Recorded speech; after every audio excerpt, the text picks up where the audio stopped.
hop, tu roules sur le boulevard BD. Cet album est fait pour toi. Nelson, tome 25, Mauvaise graine. Nelson, adorable? Impossible. Même s'il le voulait, par contrat, il n'en a pas le droit. Une crasse par jour, c'est dans le cahier des charges.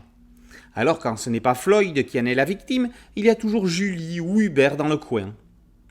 Pour cette 25e fournée des strips de Nelson, sans compter les albums petit format, le diablotin est toujours aussi en forme. Floyd a toujours une haleine de poney, surtout après avoir vidé les poubelles. Julie est toujours aussi stressée et à la maison et au boulot.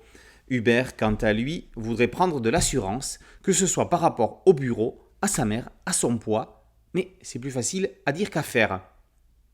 Hubert, parlons-en justement de Hubert. Il est le personnage secondaire le plus primordial de la série.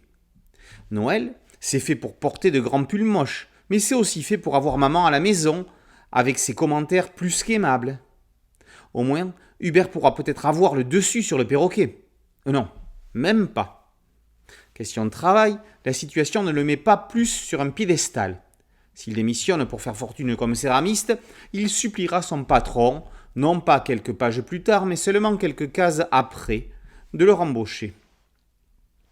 Le bureau, étant un endroit propice aux rencontres, il s'apprête pour s'y rendre, avec un max de DO. Mais ça peut parfois faire des dégâts inattendus.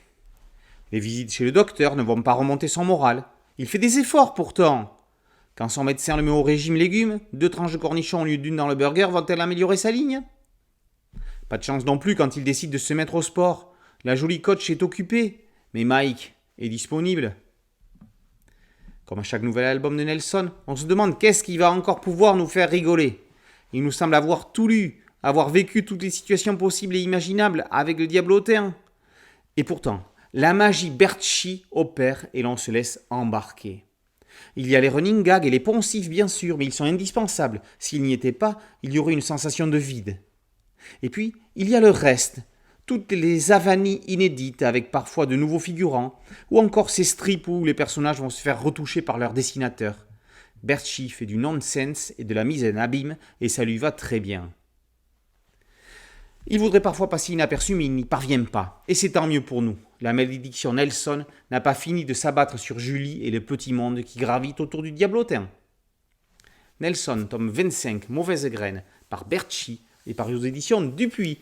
Boulevard BD, c'est un podcast audio et une chaîne YouTube. Merci de liker, de partager et de vous abonner. A très bientôt sur Boulevard BD. Ciao.